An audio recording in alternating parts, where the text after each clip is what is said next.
எலும்பில்லாத mutton. இதில் கொஞ்சம் நம்ம மசாலா சேர்த்து நம்ம அரைக்க போகிறோம்.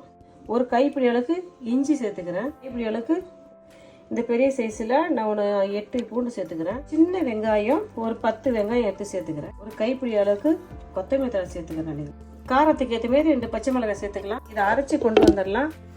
1 டேபிள் ஸ்பூன் அளவுக்கு கசகசா சேர்த்துக்கிறேன். ஒரு 1.5 டேபிள் ஸ்பூன் கடலை மாவு. கசகசா கடலை மாவு நம்ம அரைச்சி கொண்டு வந்தோம். கறியை நம்ம அரைச்சி கொண்டு வந்துட்டோம். அரைச்சி கொண்டு வந்த மட்டனை நம்ம எடுத்து ஒரு பாத்திரத்தில் வச்சுக்கலாம்.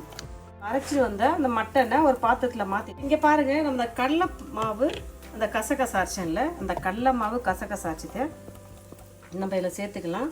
கொஞ்சம் மிளகாய் தூள் சேர்த்துக்கிறேன். மசாலா தூள் ஒரு 1/2 ஸ்பூன் சேர்த்து, மஞ்சள் தூள் ஒரு 1/4 ஸ்பூன் சேர்த்துக்கிறோம். தூள் கொஞ்சம் சேர்த்துக்கிறோம்.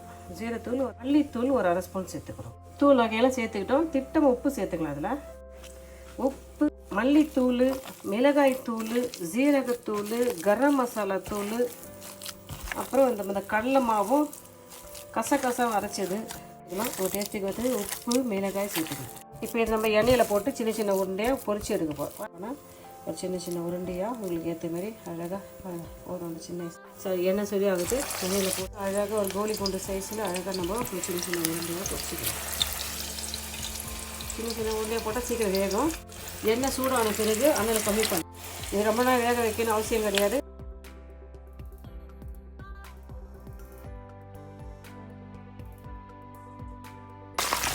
அதே பொறுமையாக அதை வேக வச்சு எடுத்துக்கலாம். நீங்களும் எல்லாம் உருண்டை வச்சு போட்டுட்டு இது கொஞ்சம் மீதமான சூட்டில் வேக வச்சு எடுக்கும். அழகாக திருப்பி போடலாம். அழகாக திருப்பி போட்டுட்டு சூப்பராக வளர்க்கலாம். அழகாக திருப்பி போடலாம். அப்படியே மிதமான சூட்டில் வறுத்து வறுத்த வரைக்கும் போதும். நம்ம எடுத்துடலாம். அந்த உருண்டையெல்லாம் உருண்டை வச்சிடலாம்.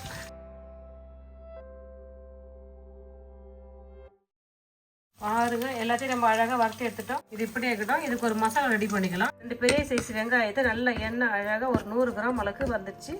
இதை வந்து நம்ம அரைச்சி எடுத்துக்க போகிறோம். ஆற வச்சுட்டு நம்ம அரைச்சி எடுத்துக்கலாம். இஞ்சி எடுத்துக்கிறோம். அதில் நம்ம 1 டேபிள் ஸ்பூன் அளவுக்கு இஞ்சி பூண்டு பேஸ்ட் சேர்த்துக்கிறோம். இஞ்சி பூண்டு பேஸ்ட் சேர்த்துக்கிறோம். நம்ம வதக்குன இந்த வெங்காயத்தை நம்ம அதில் சேர்த்துக்கிறோம். ஃபஸ்ட்டு வதக்குன வெங்காயத்தை போட்டுக்கணும். காரத்துக்கு தான் பச்சை மிளகாய் சேர்த்துக்கலாம். இதில் ஒரு 10 முந்திரி சேர்த்துக்கிறேன். 10 பாதாம் பயிர் ஊற வச்சு நான் சேர்த்துக்கிறேன். கூட சும்மா 2-3 டேபிள் ஸ்பூன் தயிர் சேர்த்துட்டு இதை அரைச்சி கொண்டு வந்துடலாம். சுத்தமாக கொஞ்சம் எண்ணெய் சேர்த்துக்கலாம். நம்ம அரைச்சி கொண்டு வந்தால மசாலா, அந்த மசாலா நம்ம அரைச்சி கொண்டு வந்தால் மசாலாவை இதில் சேர்த்துக்கலாம். அரைச்ச மசாலாவை இதில் சேர்த்து நம்ம அழகாக போல் கலந்துக்கலாம். ஜாரில் கொஞ்சம் தண்ணி சேர்த்துக்கலாம். கழுவி சேர்த்துக்கலாம். இதில் கொஞ்சம் உப்பு சேர்த்துக்கலாம்.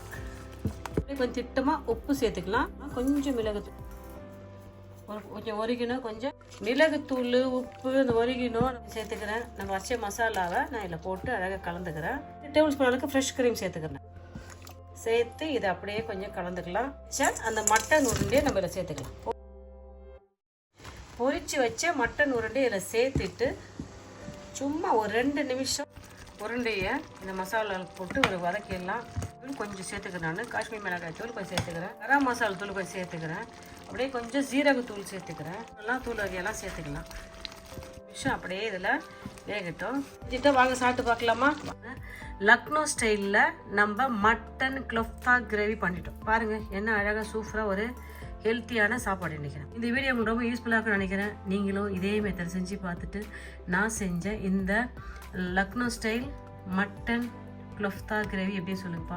இந்த வீடியோ பிடிச்சா லைக் பண்ணுங்கள். உங்கள் ஃப்ரெண்ட்ஸுக்கும் ஃபேமிலிக்கும் தெரிஞ்சுன்னு சொல்லி எனக்கு சப்ஸ்கிரைப் பண்ண சொல்லுங்கள். இந்தாங்க, நீங்கள் சாப்பிட்டு பார்த்து எனக்கு பதில் சொல்லுங்கப்பா. சாப்பிட்டு பாருங்கள். தேங்க்யூ.